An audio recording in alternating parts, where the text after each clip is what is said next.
Selamat pagi, Opa Oma, Bapak Ibu, dan segenap saudaraku yang baik. Seiring dengan terbitnya mentari di ufuk timur, kembali kita memasuki hari baru, sekaligus bertambah usia kita 1 hari.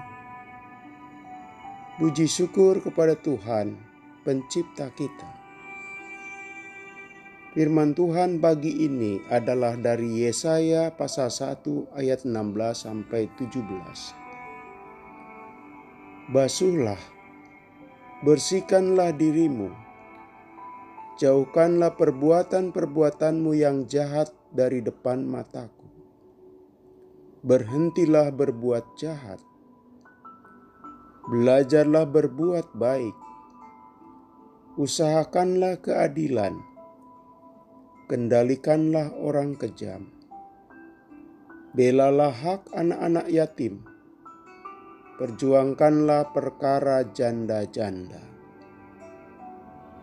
Saudaraku, kita selalu berusaha beribadah kepada Allah. Seiring dengan itu, kita pun sering mengajak dan mendorong orang lain pun beribadah.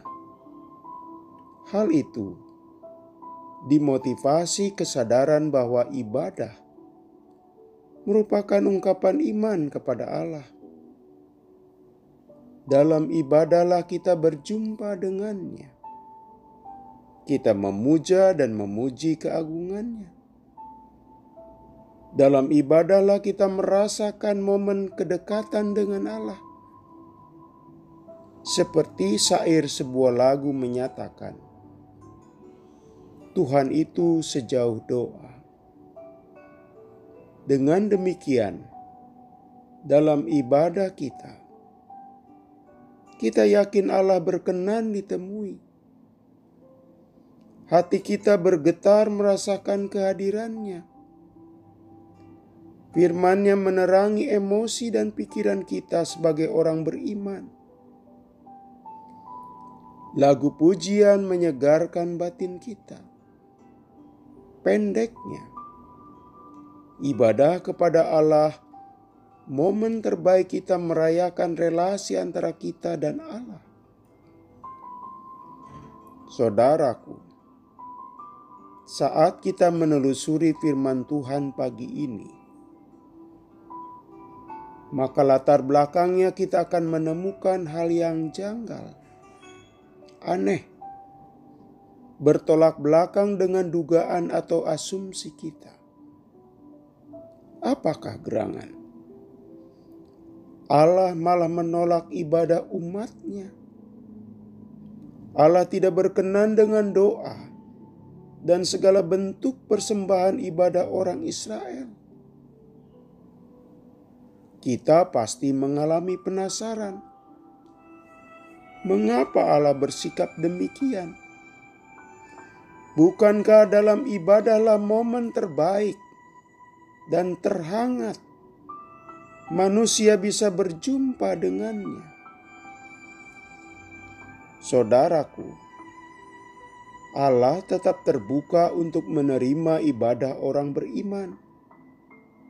Masalahnya adalah corak ibadah itu sendiri. Betul, ibadah umat Israel itu penuh semarak dan segala benda terbaik dipersembahkan umat itu. Sayang sekali, ibadah mereka tidak selaras dengan sikap hidup mereka. Yang ada yaitu ibadah jalan, kemunafikan pun berjalan. Ibadah jalan, perbuatan jahat mereka tidak berhenti. Mereka tidak punya kesadaran dosa. Bayangkan betapa berbahayanya sikap hidup yang tanpa kesadaran adanya dosa. Itu berarti seperti lisensi untuk bisa berbuat semau gue. Tanpa merasa bersalah apa-apa walaupun tindakannya tidak pantas. Masa bodoh bahwa perbuatannya tidak baik secara etika, menyimpang secara moral, dan tidak peduli bahwa tindakannya merugikan sesamanya. Rupanya, ibadah atau kegiatan keagamaan orang Israel hanya untuk memuaskan dirinya sendiri. Ya, mereka beribadah, tapi bukan memuji Allah, melainkan supaya mereka sendiri dipuji. Tujuan utama ibadah mereka cuma kepuasan pribadi. Sama seperti sekarang terjadi di mana-mana. Orang beribadah supaya dipuaskan, bukan supaya Allah diagungkan. Tidak heran ada ungkapan, "Saya dipuaskan beribadah di gereja anu." Kata puas jadi ukuran ibadah, saudara-saudara. Umat Israel beribadah dengan corak luar biasa. Tangan ditadahkan ke atas. Korban persembahan diberikan banyak sekali. Meriah suasananya. Sayangnya itu tadi. Semua itu sebenarnya bukan buat Tuhan. Ibadah yang sebenarnya untuk mereka sendiri. Pusat tujuan ibadah bukan Allah, melainkan diri mereka. Doa hanya untuk cari muka, demi popularitas semata. Itulah bentuk kemunafikan. Saudaraku, berdasarkan kekeliruan itu, Allah masih mengasihi umat Israel, tetap membimbing mereka.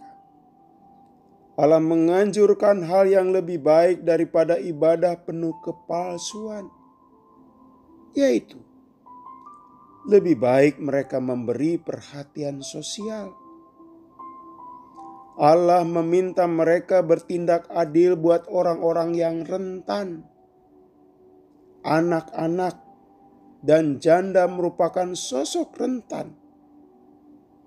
Allah meminta mereka, belalah anak-anak dan berikanlah hak kepada para janda.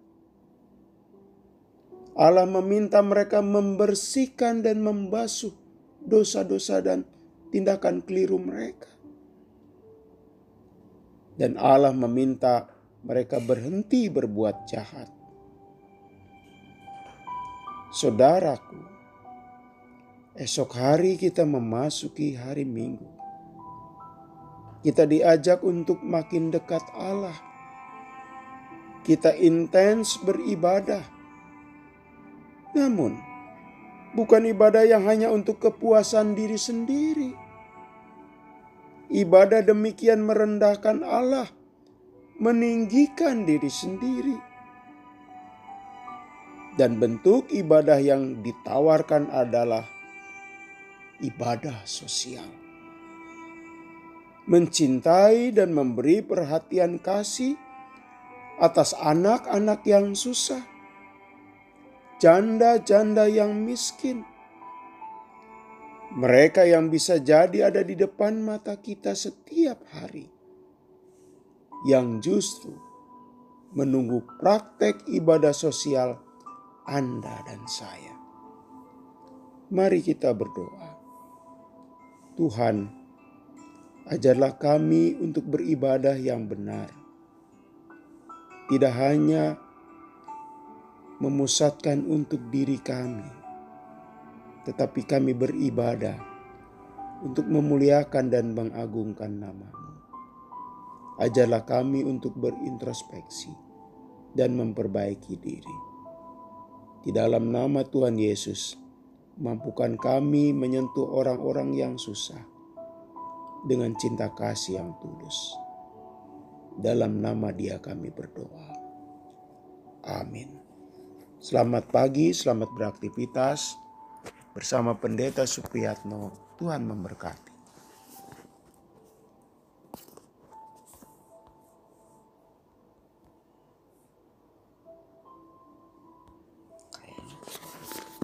Masih jalan tuh,